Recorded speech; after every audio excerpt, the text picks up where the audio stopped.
Hello everyone, this is Professor Vincent Torre Bongolan. Kahapon po, February 5, 2025, marami po ang nagulat at nagtaka dahil bigla-bigla na lamang ay na-impeach sa Kamara si Vice President Sara Duterte.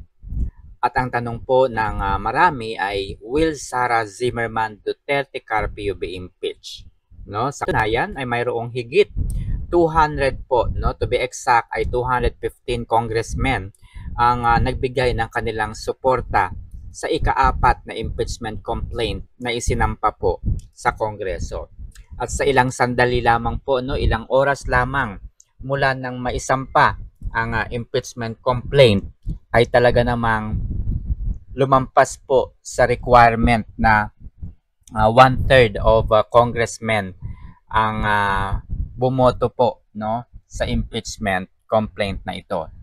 Magkagayunman ay masasabi ba nating tama ang naging desisyon na ito? Tama ba ang naging proseso ng impeachment na ito? Gaano ba ka-sigurado, ka-confident ang mga kongresista at ilan sa mga senador na lumalaban patuloy po na pinapabagsak si Vice President Sara Duterte? No? Dito po ay hindi tayo magbibigay ng opinion, kundi babasahin lamang natin ang sinasabi sa ating saligang batas. Kayo na po ang bahalang humusga. Balikan natin ang 1987 Philippine Constitution. Pumunta po kayo sa Article 11 sa Accountability of Public Officers. Sa Section 1, sinasabi po dito, public office is a public trust. Public officers and employees must at all times be accountable to the people. Serve them with utmost responsibility, integrity, loyalty, and efficiency. Act with patriotism and justice. And lead modest lives.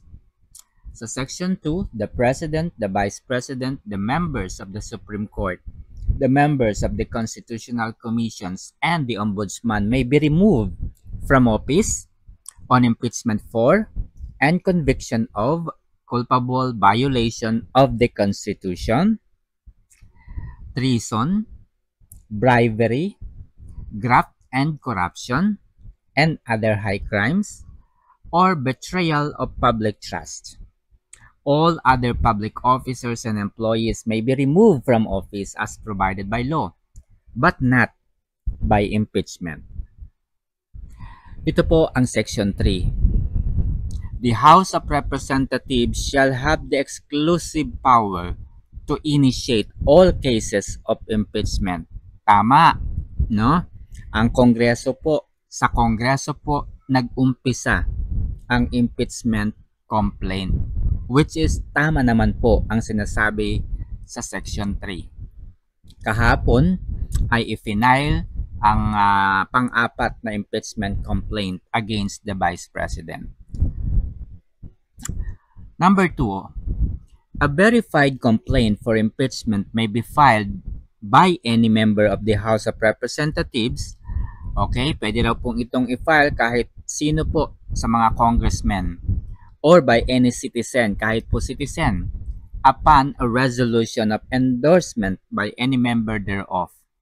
Okay, pwede rin pong citizen, which shall be included in the order of business within 10 session days.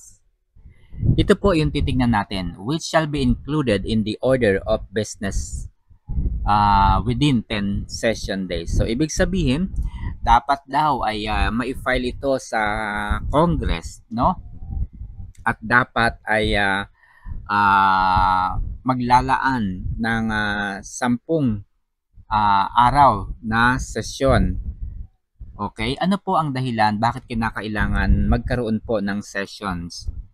Para po ma-identify, para po ma-determine, ma-assess kung mayroon nga bang probable cause, kung mayroon bang mabigat na ebidensya na magdidiin sa vice-presidente.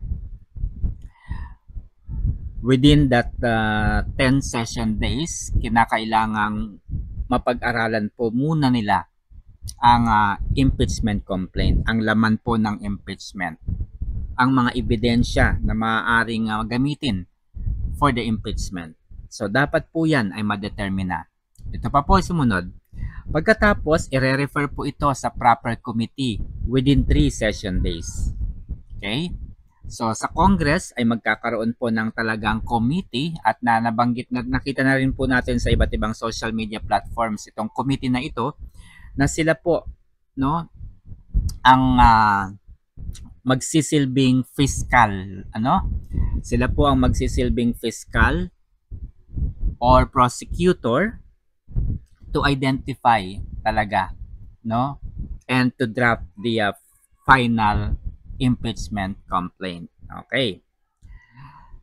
Thereafter, sabi dito, the committee, yung committee mismo, after the hearing, and by a majority vote of all its members shall submit it to report within 60 session days from the such referral, together with the corresponding resolution. So the resolution shall be calendared for consideration by the House within 10 session days from the receipt thereof. Ano po ang napansin ninyo? Kahapon po ay ipinail ang pang-apat na impeachment complaint. Mayroon po bang 10 araw? Wala. Ano po ang tinatawag ditong unconstitution? Rush na isinabmit ang impeachment complaint. At dahil nga po rush, ito po ay hindi po maaaring maging valid, obviously, dahil hindi po dumaan sa tamang proseso. Okay? Rush ang maaaring gamitin ni Vice President Sara Duterte bilang rebuttal sa impeachment complaint kung sakaling pakinggan po ng Senado at magtuloy-tuloy po sa hearing. Okay, magsisilbi kasing korte ang Senado para sa impeachment trial. Okay? So yan po yung napansin natin. 10 business days. Okay. Okay, at a vote of at least 1/3. Okay, nakapasa naman po yan kasi 215 po yung nakapirma. Verified complaint. Okay, tama naman. Ito po, no impeachment proceedings shall be initiated against the same official more than once within a period of 1 year. Okay, yung unang impeachment complaint ay na-file po sa Senado ay sa Kongreso noong December 2, 2024. Yung impeachment 2 naman ay noong December din. Impeachment 3 ay noong December din. Maliwanag na 3 impeachment ang na-file sa opisina po ni ano ba yun? Rehinald. Ano ba tawag sa kanya? Nalimutan ko po yung position ni attorney or ni Sir Honorable Rehinald. Okay?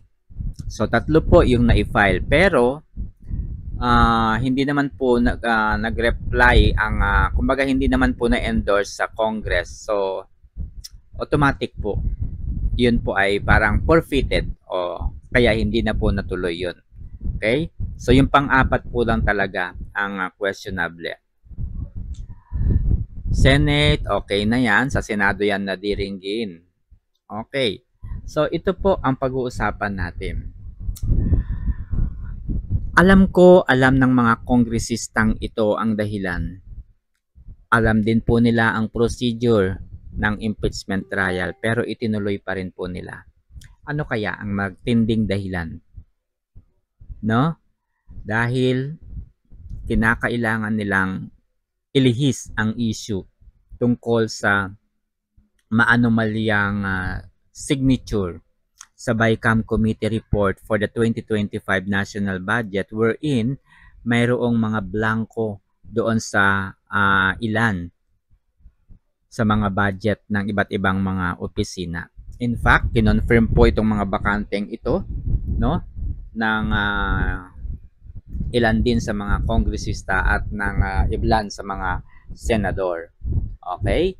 So, dahil nga po hindi dumaan sa maayos na proseso ang budget for 2025, maaari itong madeklara, no, ng Supreme Court na unconstitutional.